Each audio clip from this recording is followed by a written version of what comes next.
My name is Adam Burck. I'm the Executive Director of the Edgewater Development Corporation, and we're a non-profit, community-based organization. Part of what the struggle has been is there hasn't been a lot of good space to offer retailers. And that was part of the zoning discussion on Broadway, was what do people see? We had, in the, right around 2000, we did some processes, some envisioning processes for Broadway, and people said what they wanted. They wanted, an improved pedestrian district, they wanted more businesses, they wanted mixed-use buildings, so there would be more residents and eyes on the street on Broadway.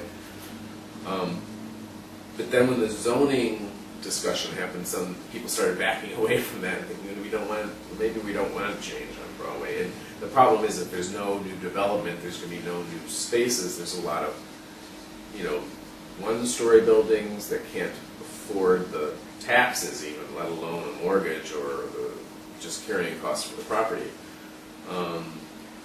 And so the necessity is that those spaces be redeveloped. What was the specific zoning change that had been proposed?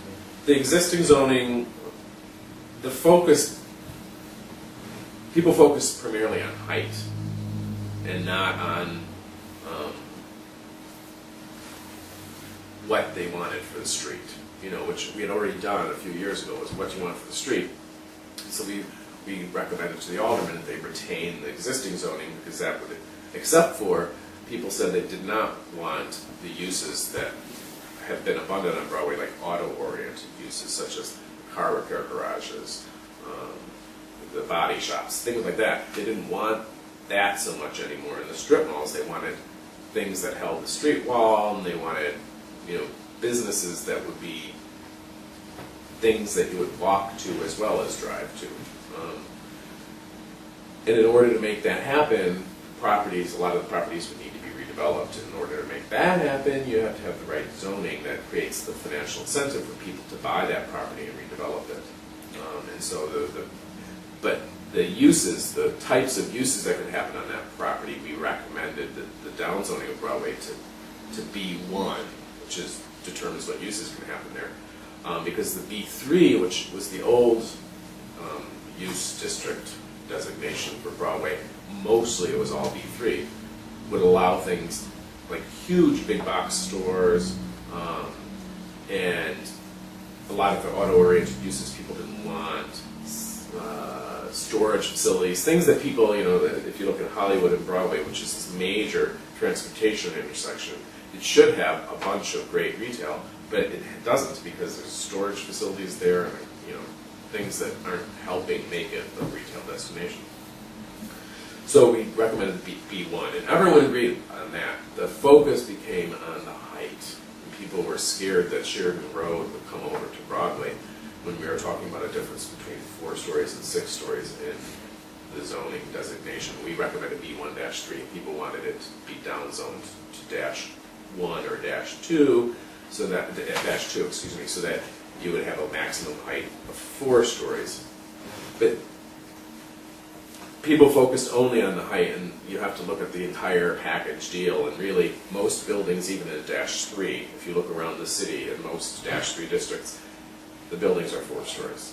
Because once you go over 4 stories, you have to do fireproof architecture, which is kind of reinforced concrete or steel frame. And that's costly, and for a 6-story building, it's often not worth it.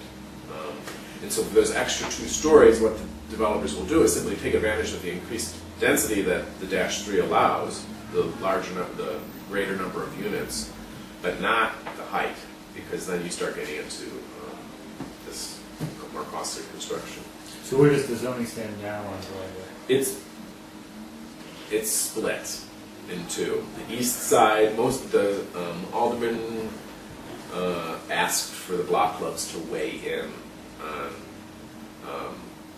what they felt should be the right zoning for Broadway. And so we did a series of presentations to all the block clubs explaining much of what I just explained to you and much more.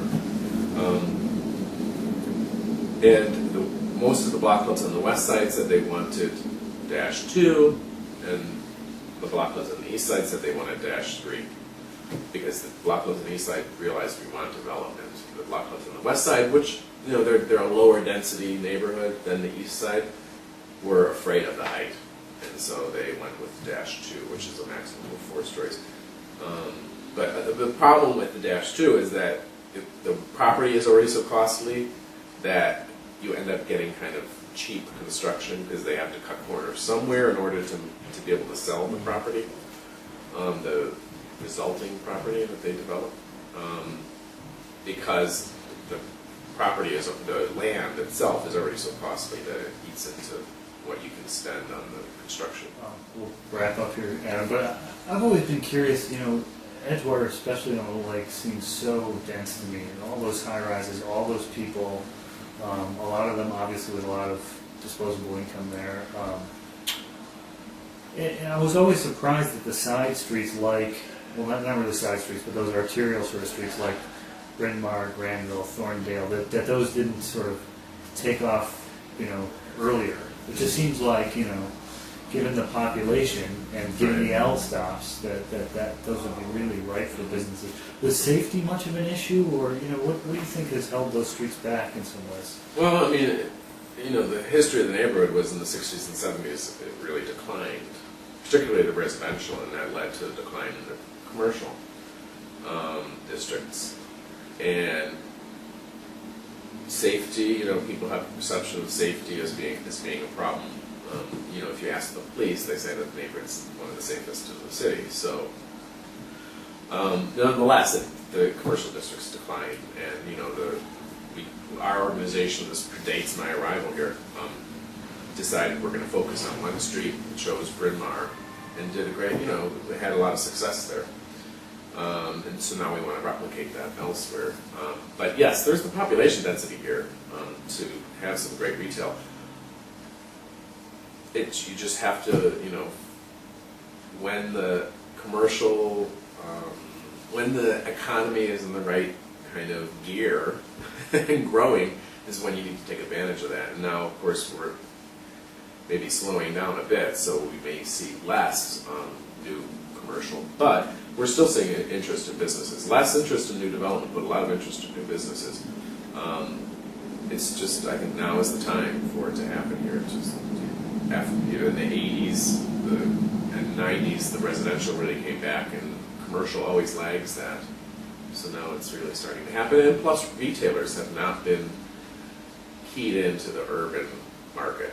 A lot of retailers have been focused on suburban markets because they have this formula that's very easy to replicate in the suburban mode with no density, spread out format.